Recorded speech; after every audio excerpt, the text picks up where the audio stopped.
Before we move on to your next point about Ben Tenzer, Mhm. Hurricane says, does it sound like Josh will be the GM for the time being, no matter who is in the role or not? Kind of get that Yes. vibe for sure, and especially how he Yes. talked about Ben, if you want to give that quote. Yeah, absolutely. So Josh really likes Ben Tenzer, right? He mentioned him at the last press conference where he was answering questions about the front office search as well as David Adelman's hiring by himself. But once again, at this presser, Josh says, first of all, I want to give a big shout out to Ben Tenzer. Just like DA, Ben's been unbelievable. He likes that word unbelievable for Ben Tenzer. I also don't believe it because I'd like to know what exactly Ben has been doing. Josh actually says, like, there's minimal things that actually go on in that world from a roster standpoint. So I'm like, okay, so what has Ben been doing? Had to change the feng shui of the office. But Ben and I, this is no offense to Ben Tenzer, by the way. It's just like very clear that Josh really likes Ben, and I kind of feel like he's planting like longer term seeds for when he just promotes Ben to GM. They've been spending a lot of time together talking about each individual player on the team and talking about how they can improve them both as individuals and in the context of the team. It's weird, like, what do you mean, like, as individuals? Like, do they need to be a better person, or is this, like, how do we get life advice from these guys? Um, and Ben has a lot of great ideas about how we can improve the front office, quote, "both internally and externally." Okay, I'm glad I put these 2 points together because one, I would like to know if Ben does get the GM gig, what those ideas are. I'd like to know what specific things he wants to change because we talked a lot about the team's culture as more like the players and holding each other accountable and the way that they interact with the coaching staff and players and coaches alike, like how they were contributing to a toxic culture potentially over this last season and how they can be better in that sense. But I think that Josh seeing the end of the season and deciding, okay, we don't need a total cultural reset. Does that also mean that the way that the front office does business is going to continue?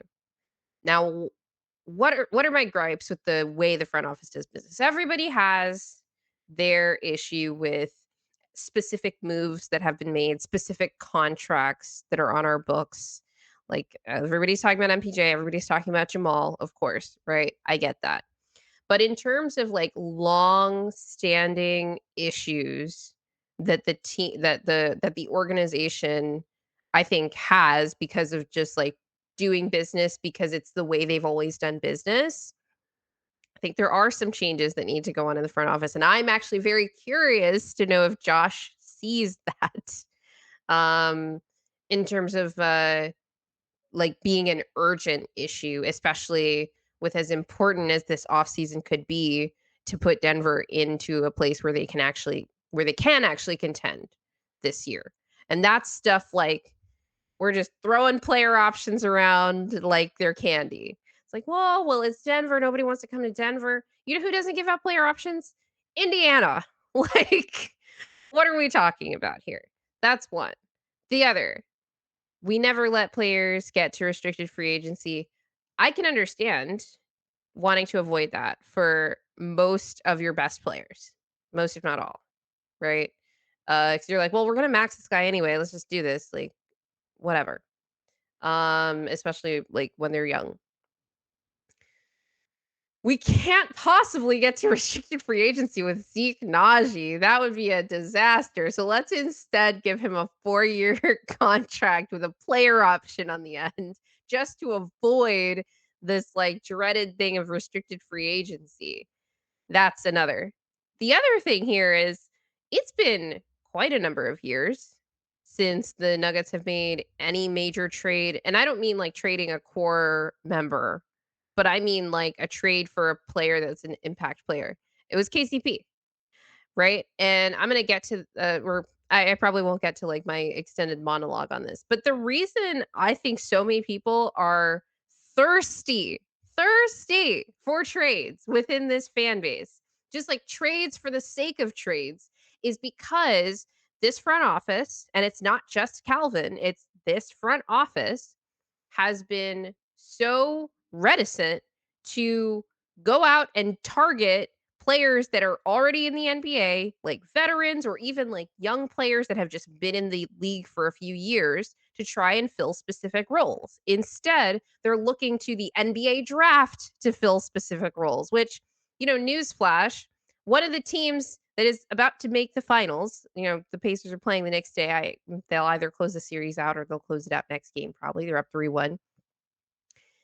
And and the Thunder, by the way, they have had major impacts from players that they decided to trade for to fill a specific role. In the Thunder's case, is Alex Caruso, right? And in Indiana's case, they've like picked up guys off the scrap heap and decided you do a thing that we know we can take advantage of.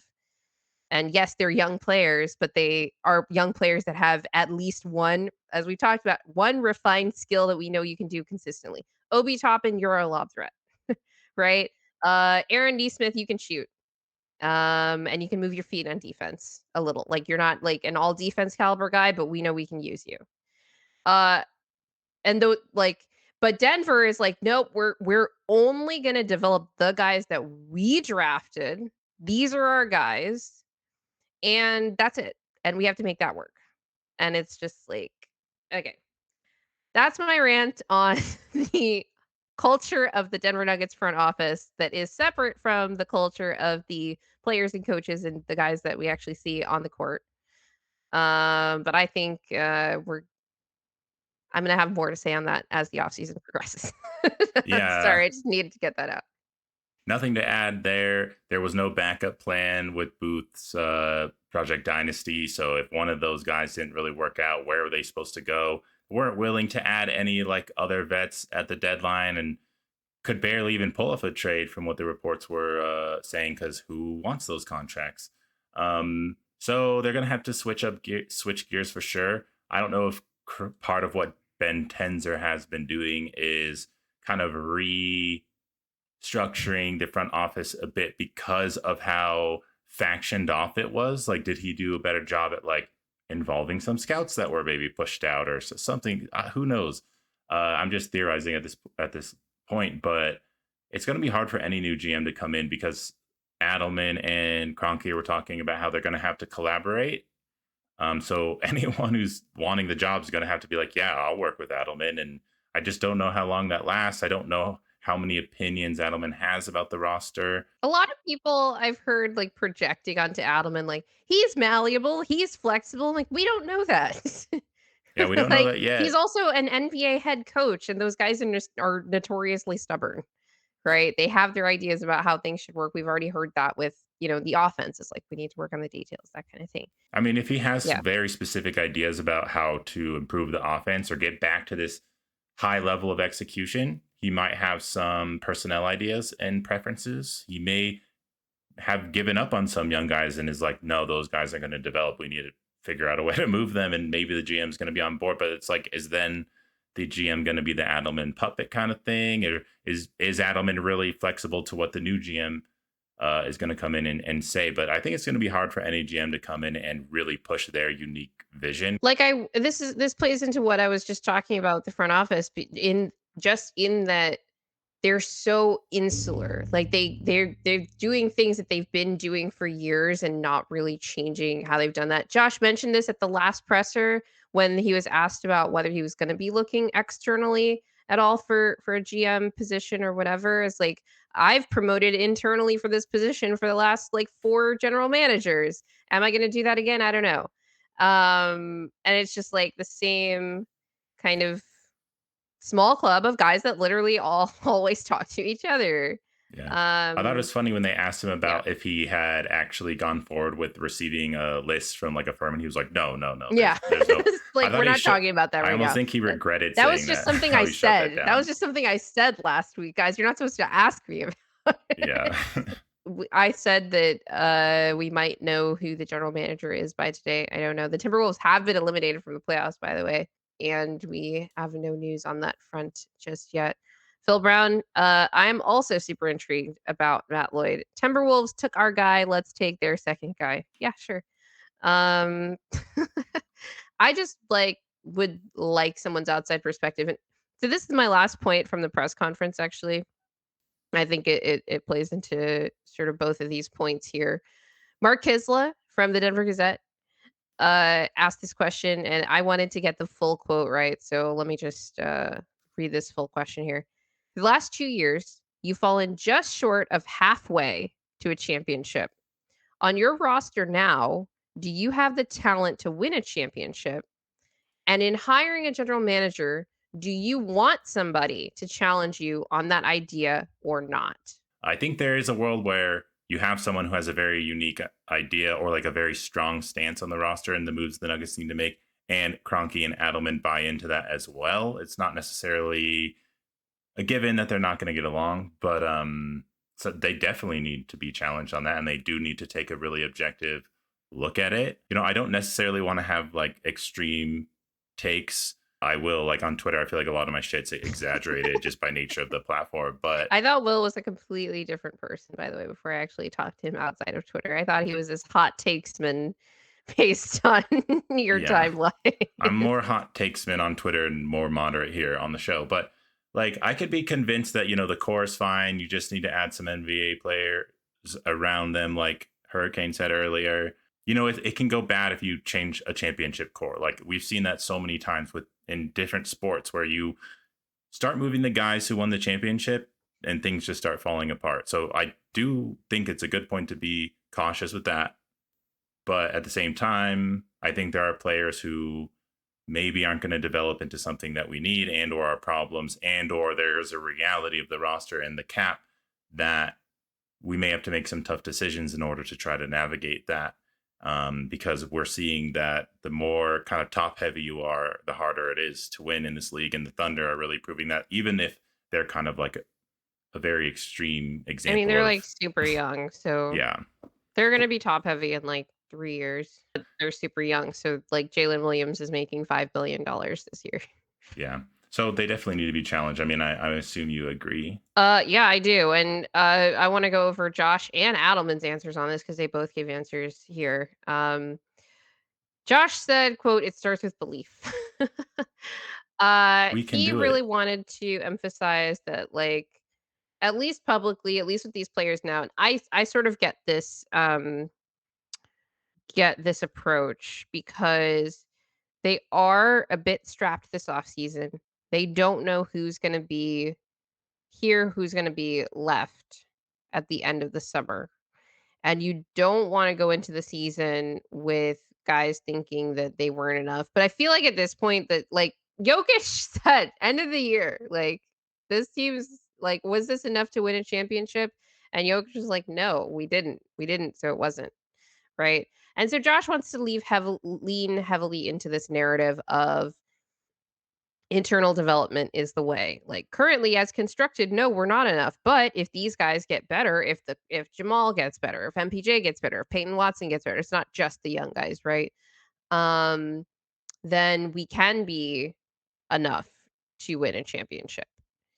Um, Adelman, to your point about the shooting, uh, let's see. Yeah, so he basically said what I just said. As currently constructed, it's not enough to, win a championship in terms of he was asked about the roster. But what are people in these rooms going to be doing to make themselves better? And he kind of makes my point here about, like, you don't want to, like, trash talk the roster too much in this regard, especially if you don't know, like, who is going to be left here at the end of the summer because you don't know what deals are gonna be available or not. But DA says everybody's gotta believe that they can get better, right? Especially with, like, all these young players on the roster, and we have so many that, are on a certain developmental curve. The scary thing about it is, like, well, OKC is also really young. All those guys can come back better next year, and they probably will, because especially Chet, because he, like, didn't have a full season to, settle into that role. Hurricane says life is about picking your problems. What problems would a GM rather solve? Not going to be Yeah. easy. Yeah, we'll have to see. Do we want to talk about the shooting though? Because Yes, because this was, again, David Adelman kind of espousing the company line. he was asked a question. It was actually kind of, if you do like our content, please remember to click the like button and the subscribe button. Also hit the notification bell. And always remember that winning is fun and losing sucks, because then you don't have to watch other teams take your spot in the NBA Finals.